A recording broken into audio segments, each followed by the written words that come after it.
Bismillahirrahmanirrahim. Assalamu alaikum class. I hope you all will be fine and safe in your homes. Okay class, today we will start topic 25.5 which is vitamins. Before I'm going to start vitamins, I also want to discuss हम इस chapter में क्या क्या study कर चुके हैं. We studied about the importance of nutrients, carbohydrates के बाद proteins. After that we discuss lipids. Now we will discuss vitamins. ठीक है. What is vitamins? Vitamins basically अगर मैं इसको एलेबोरेट करूँ तो ये उतना एनर्जी सोर्स प्रोवाइडर नहीं होता एज लाइक लिपिड्स हमने पढ़े, हमने प्रोटीन्स पढ़ी, हमने कार्बोहाइड्रेट्स पढ़े. कार्बोहाइड्रेट्स तो बेसिकली इंस्टेंट एनर्जी प्रोवाइडर होता है, लेकिन लिपिड्स और जो प्रोटीन्स होते हैं ये इनका बहुत ज़्यादा बेसिकली ये भी बिल्डिंग ब्लॉक्स हैं हमारे बॉडी के लिए. लेकिन जो आज हम वाइटामिन्स पढ़ने जा रहे हैं ये बिल्डिंग ब्लॉक नहीं है, ये एनर्जी ज़रूर प्रोवाइड करते हैं बट इन डिफरेंट फॉर्मेशन. वो हम आज पढ़ेंगे कि वो कितनी उसकी वाइटामिन्स की डिफरेंट फॉर्म्स हैं और वो किस किस फॉर्म में अपना फंक्शन प्ले करता है. ठीक है, इसकी हमें बड़ी माइन्यूट सी अमाउंट में ज़रूरत होती है और हम अब पढ़ेंगे कि वाइटामिन्स क्या होते हैं. ठीक है, basically vitamins, these are organic substance which do not directly serve the purpose of providing energy. ये डायरेक्ट मतलब ऐसा नहीं होता हमने एक फ्रूट लिया उससे हमें डायरेक्ट विटामिन का जो एक नाम है विटामिन हमें ऑब्टेन होगा और वो हमारी बॉडी के अंदर जो है एनर्जी प्रोवाइड करेगा और वर्क हो जाएगा. ऐसा कभी भी नहीं होता. ठीक है, do not directly serve the purpose of providing energy and building cells of our body. ना ही हमारे बॉडी के जो सेल्स हैं उनको बिल्ड करता है. ठीक है, जैसे कि कार्बोहाइड्रेट्स करते हैं, लिपिड्स करते हैं, प्रोटीन्स करते हैं. ठीक है, अब कह रहा लेकिन ये हमारी बॉडी को मेंटेन कर रखने के लिए necessary to maintain normal health and growth of our body. हमारे जिस्म ग्रो कर रहा है उसके लिए ज़्यादा ज़रूरी है ये, और हमारी जो ग्रोथ है उसको नॉर्मल रखने के लिए बहुत ज़्यादा ज़रूरी है. ठीक है, अब these compounds are known to function as catalyst. Catalyst के तौर पे हमारी बॉडी में वर्क करते हैं. कैटालिस्ट की डेफिनेशन आपको पता है, जो इटसेल्फ खुद बाय सेल्फ यूज़ ना हो लेकिन हमारे जितने भी बॉडी के अंदर बायोकेमिकल रिएक्शंस हैं उनको स्पीड अप करता है. ठीक है, as a catalyst for the biological process going in our body. जितने भी हमारी बॉडी के अंदर बायोलॉजिकल प्रोसेसेस हो रहे हैं, ठीक है, उनको ये एज अ कैटलिस्ट वर्क करता है उनके साथ. ठीक है, अब है since the first such compound discovered as amine. कह रहा है एक अमाइन एक कंपाउंड था जो पहले एक बार डिस्कवर हुआ था. सबसे पहले कह रहा है वाइटामिन से पहले एक कंपाउंड डिस्कवर हुआ था. ये आपको आ भी सकता है हाउ वाइटामिन वर डिस्कवर्ड. तो vitamin discovered by the word which was amine. ठीक है, अमाइन के साथ ये डिस्कवर हुआ था.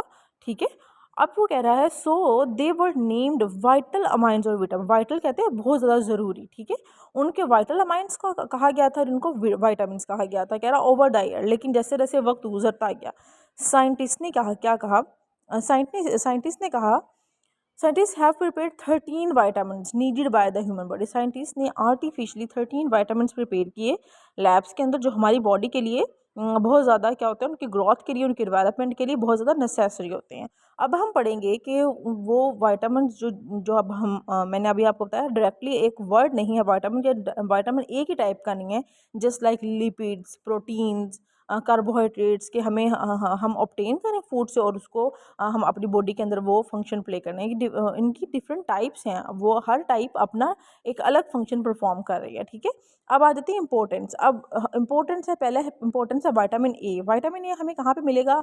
मिल्क में, एग में. अब आपने जब भी ये टाइप्स, अभी हम टाइप्स स्टडी करने लगे हैं, टाइप्स में हम इंपॉर्टेंस पढ़ेंगे कि वाइटामिन कितना रोल प्ले करते हैं और उनकी इंपॉर्टेंस क्या. अब आपने जो जो वाइटामिन का नाम है, वाइटामिन ए है, बी है, डी है, सी है, B1 है, B2 है, सबसे पहले आपको पता होना चाहिए वो सोर्स क्या है, हम उनको कहाँ से ऑब्टेन कर सकते हैं, फिर उनकी डेफिशिएंसी से कौन सी डिजीज़ होती है. ठीक है, ये आपने 2-3 चीज़ें हैं मैंने यहाँ पे लिख दी हैं सबके लिए, ये आपने अच्छे तरीके से रीड आउट करनी है और लर्न करनी है. ठीक है, अब कह रहा है इसकी डेफिशिएंसी से नाइट ब्लाइंडनेस और ड्राई स्किन. नाइट ब्लाइंडनेस हमें रात को सही से नज़र नहीं आता और ड्राई स्किन हो जाती है. ठीक है, नेक्स्ट है विटामिन डी. अब विटामिन डी से क्या होता है, जो हमें मक्खन से, फिश लीवर से, फिश लीवर ऑयल से ऑब्टेन होता है.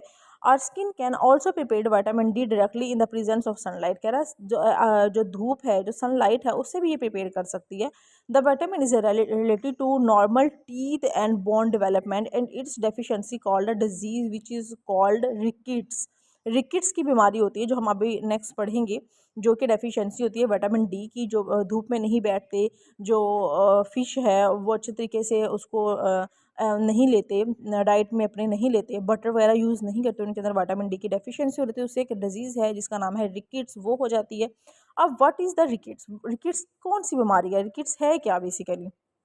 अब बेटा, अब ये है हमारे पास रिकेट्स, ठीक है, ये वाला रिकेट्स। अब रिकेट्स में क्या होती है, ये एक हड्डियों की बीमारी है जिसके अंदर विटामिन डी की डेफिशिएंसी की वजह से जो हड्डियां हैं वो मुड़ना स्टार्ट हो जाती हैं, सॉफ्ट होना स्टार्ट हो जाती हैं, हड्डियों में जॉइंट्स में पेन स्टार्ट हो जाता है, ठीक है।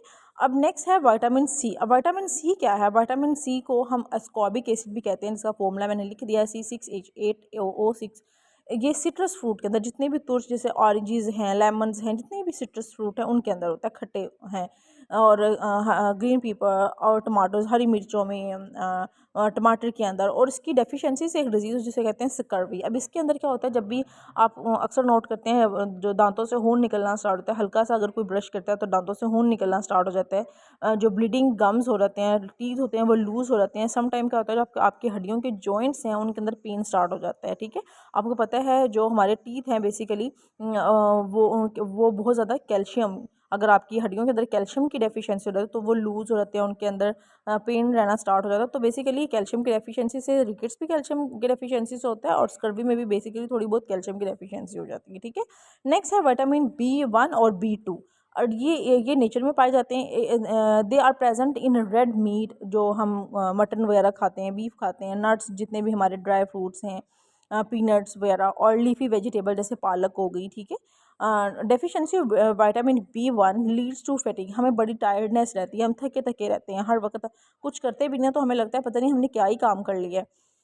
डिप्रेशन, और whereas lack of vitamin B2 cause inflammation of the lips and dryness and burning of eyes. Eyes के अंदर रेडनेस होती है, आइज़ में ऐसा लगता है जैसे कोई चीज़ चली गई है, और इचिंग स्टार्ट हो जाती है, ड्राइनेस हो जाती है। आपने अक्सर देखा होगा जो लिप्स हैं उनसे पहले ड्राइनेस स्टार्ट होती है, उसके बाद जो लिप्स हैं उस इन्फ्लेमेशन हो जाती है, उनके अंदर जो ब्लड है वो निकलना स्टार्ट हो जाता है, ठीक है। इस तरह की डिजीज़ होती हैं। अब हमने पढ़ा vitamin A, vitamin D, vitamin C, vitamin B1 और विटामिन B2। इनकी सोर्सेज कौन कौन से हैं, इनकी डेफिशिएंसी से कौन कौन सी डिजीज़ होती हैं, ठीक है, ये आपने अच्छे तरीके से लर्न कर लेना है। विटामिन की डेफिशिएंसी क्या है, बायोलॉजिकल फंक्शंस कैसे प्ले करते हैं, विटामिन कैसे डिस्कवर हुए, साइंटिस्ट ने कितने विटामिन प्रिपेयर किए, साइंटिस्ट ने 13 विटामिन प्रिपेयर किए, ठीक है। इसके फर्दर आपको कोई और क्वेश्चन है इस टॉपिक से relevant, you may can ask in your groups class, ठीक है। और मैंने आप इस टॉपिक से रेलिवेंट कुछ शॉर्ट क्वेश्चन आपके प्लानर में डाल दिए हैं, वो आप लोग एक दफ़ा देख लीजिएगा, ठीक है। ओके क्लास, अल्लाह हाफ़िज़।